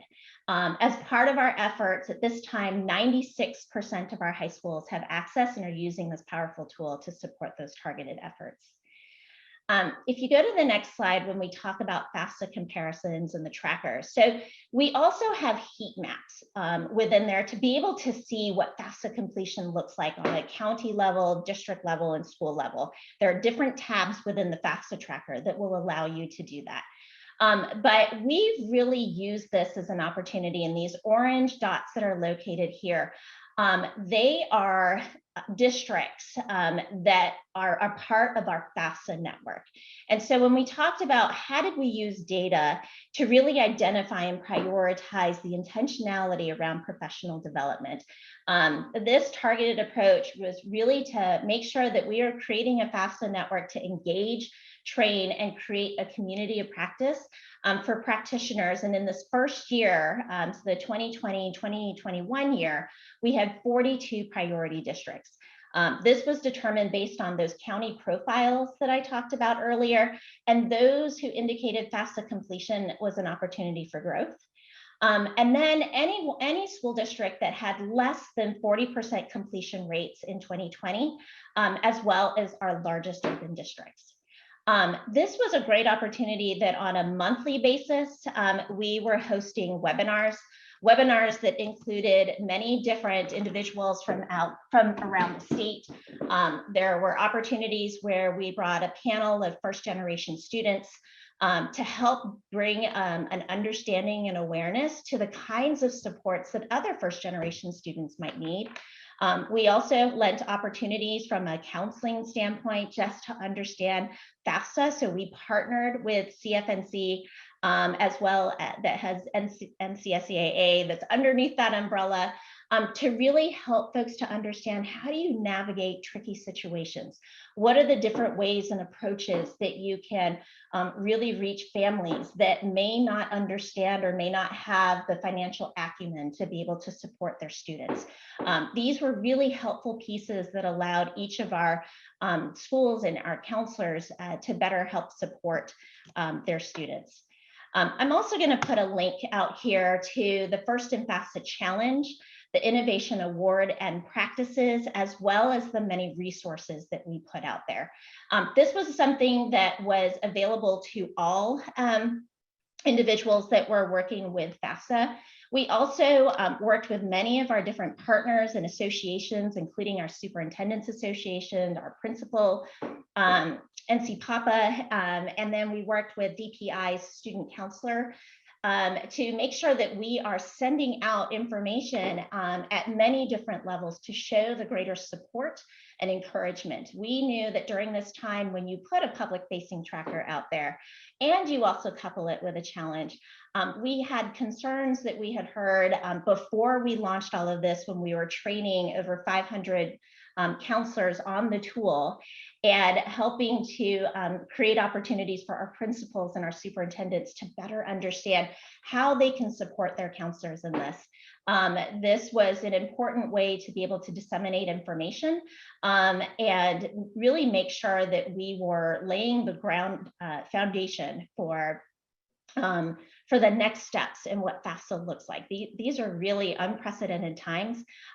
We've talked about as a collective about how 2018, 2019, 2020, 2021 are different, and they feel different, and the students are different. And even in this year, when we see teachers and other educational professionals, including counselors, that are leaving, we also know that a part of that training and professional development needs to be in helping those that are new to the system or new to education what FAFSA is and how this is important, in ensuring that we're integrating all of those pieces and providing different guidance and sharing of those practices of how you might be able to weave those into other instructional environments at school. If you click to the next one, and this is really just here to kind of just talk about FAFSA completions, the year-over-year comparisons through June 30th. I wanted to note that our FAFSA tracker differs from the NCAN tracker in that public high school data only versus all students. Enrollment is really based on our month 2 data from DPI versus projections. And schools that have less than 5 completions are not captured and contribute 0 to the numerator. But if you look at that, I mean, primarily we are still hanging around, you give plus or minus a few percentage points. And so it is not without making sure that we are have significant, in order to hit significant percentage point gains to hit our 80% goal by 2030. We recognize that without sustainable funding and policies, we will not be able to reach that goal. In the report that we laid out, we did a listening tour. We looked at data. Bill had mentioned data sharing, professional development, coordination, and alignment. We really believe that the efforts that we've come together as a state to catalyze this effort have strong data points that are allowing us to address and target. For example, the work that we're doing with College Advising Corps and their expansion efforts, really that opened up a whole different kind of conversation to be able to see where is the alignment of those efforts, what counties are focusing on those opportunities for growth with FAFSA completion, where are they wanting to expand in where their counselors are. We recognize that this is an equity piece as well. If you have some schools that have an independent near peer person that is focused on just college access, that is an important opportunity that we want to make sure that every high school has. So in those, some of the resources or recommendations that we had made and lifted up on behalf of others was that we know that we need more one-on-one mentors, college access professionals like our college advisors. We know that we need targeted awareness for first generation and students that come from low income backgrounds, and that we need to be able to have continued facilitation of communities of practice between similar districts and schools so that they can share in those practices, those tricky situations. I think messaging, awareness, education, providing all of those different kinds of supports. You'll notice on the website that we've got a separate resource section that really drives people out to all of the different resources that are available if they are just starting in their careers and really needing to know where can I go. But we also found that one of the biggest things that were important was when we created those resources that they could localize in their communities. So if they didn't have all of that time, we kept hearing, I don't know how to even get out there on social. I don't even know, like, when do I have time to create all of these different decks? So if they didn't use the things that are out there nationally, they knew that they could slap on a logo and have information directly available to them that they could send out. Those were the kinds of tools that we were hearing from our counselors that were really important to be able to kind of prioritize the time that they had to be able to support our students. We also recognize that in that it is not just about FAFSA. And I think that that is an important conversation that we're all having, is how do we really make sure that there is a why before the how? And I think that as we begin to talk about how do we emphasize various career pathways to college, there are so many different organizations that help to create those exploration tools like MC Careers, that our Department of Commerce lifts up, that can be really helpful in this process, so that those that are just already thinking, well, you're telling me to do the FAFSA, but I don't even know if I want to get there. Clarifying the role of our financial aid offices as a structure for individualized support. That was an important lesson learned, that many of our students and our families didn't realize that they could go to any one of our 58 financial aid offices at our community colleges. And here in North Carolina, we are really blessed to have the investment in our community colleges where every single household is 30 minutes away from a community college. So being able to understand that structure of support can be really helpful. Establishing greater relationships, meeting people where they are, diversifying waves of information of how financial aid is shared. There's a lot of conversation around financial acumen, both for families as well as for students, and how can we make sure that we're integrating that into curriculum. And then guiding how to support students with dependency status challenges. And then the last piece that I'll say is that we are continuing exploration on state policy levers to consider universal FAFSA completion. I think that's why North Carolina is also a part of this grouping today, and really understanding how it can be part of greater college and career planning. Awesome. Thank you so much, Chris. We told you North Carolina has a lot of different strategies they're going at from all angles for this. So thank you so much for that, and for all of the links you put in the chat. I highly recommend checking those out. And we will also be sending out all the links and resources that have been put in the chat after with the slides, just so you guys know. So any questions directly for Chris?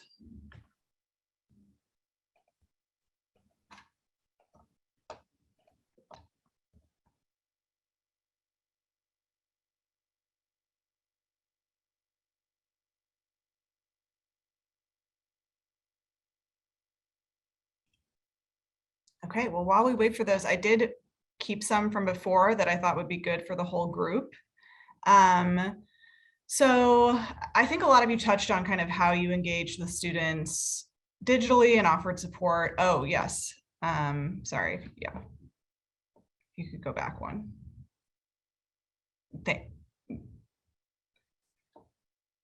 Let's go to the questions. Thanks. Sorry, y'all. We have a long slide deck here, so appreciate you bearing with us. I want to highlight that we'll be sending this out after. These are a bunch of questions for you all to consider as you're thinking about this work. I think this is a great resource that ESG put together, so I just wanted to highlight it briefly here, and you'll see it in the slide deck when we send that out. And then the next slide.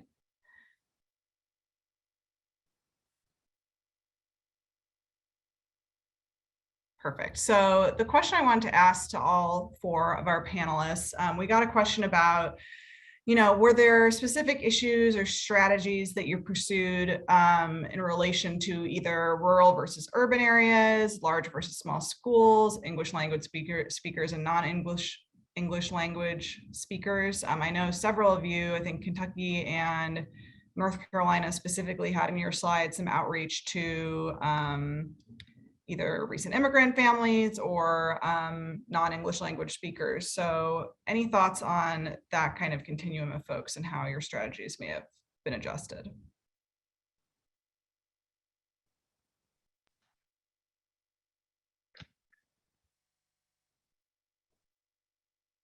Well, I can say that one of the things we did, our office looks at FAFSA eras, was mentioned before, the Finish Your FAFSA campaign. So we made sure that for those rural areas to have events like in a centralized location where parents could actually come. We did that. The other thing that we really implemented this year to make sure that, I think is a neat way that one of our largest districts actually attempted to get more FAFSAs done. Our East Baton Rouge Parish school system actually had a district FAFSA completion event. So what did that mean? That means that every public school in that district, which was, pretty large, there was a FAFSA event actually happening there on the same evening. They used billboards. And so they had assistance there for, various parents, for English language learners, for parents who weren't, who may not have spoken English. So there was a lot of support there. We also actually were able to do some surveying to find out what additional supports families would actually need. So I thought that was a great concept as well.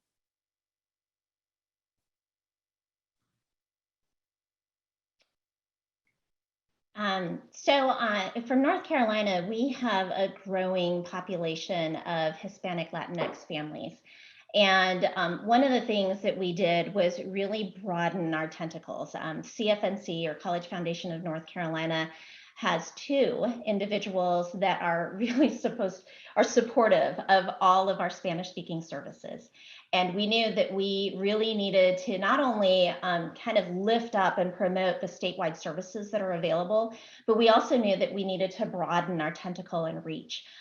We became partners with our Hispanic Latinx Coalition, a coalition of 37 members across the state, organizations that are supportive of our families.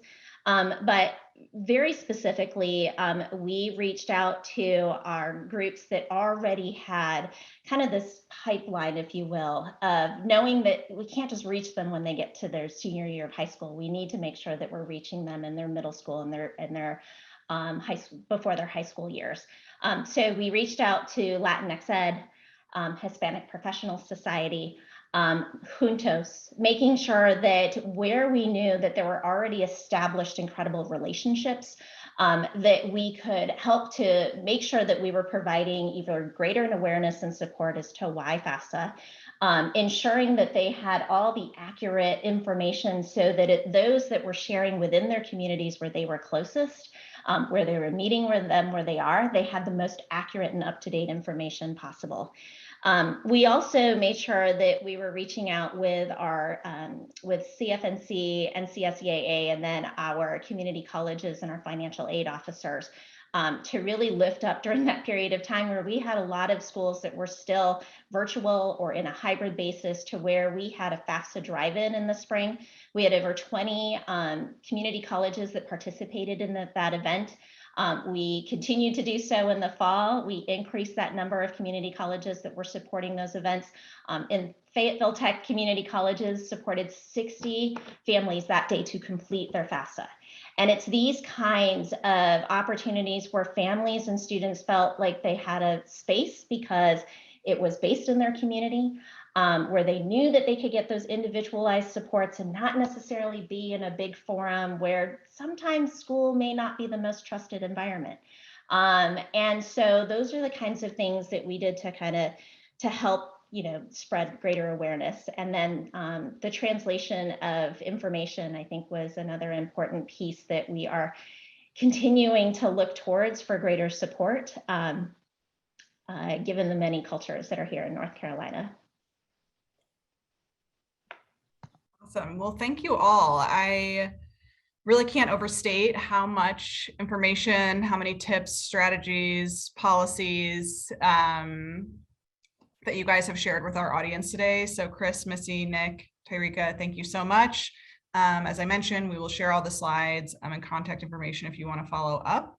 But we have shared so much and actually gotten ran very quickly with this information. So I think we're going to try and wrap by 4 and give you guys some time back. So I'm going to hand it over to Tiffany to round us out.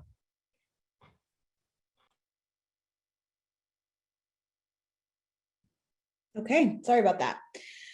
All right, so I just want to summarize a couple of things that we heard during our excellent chat today. First, it's no surprise, but COVID has had an impact on the work that you all are doing related to FAFSA, but also that FAFSA completion really matters.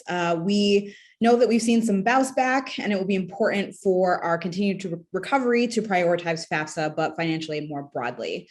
It's critical not only to enrollment, but completions, and is ultimately an equity issue. We know billions of dollars are being left on the table in aid every single year as a result of FAFSAs that go unsubmitted or uncompleted. And to that point, submitting versus completing are two different things. Keeping in mind what it takes to move the needle on each one of those, I think, is important. Ensuring that the form is completed with fidelity, engaging both students and their parents, despite a lot of the challenges with the complexity and mistrust or misconceptions. We know there's some hope on the horizon for that complexity piece with the FAFSA simplification coming down the pike, as we heard from FSA.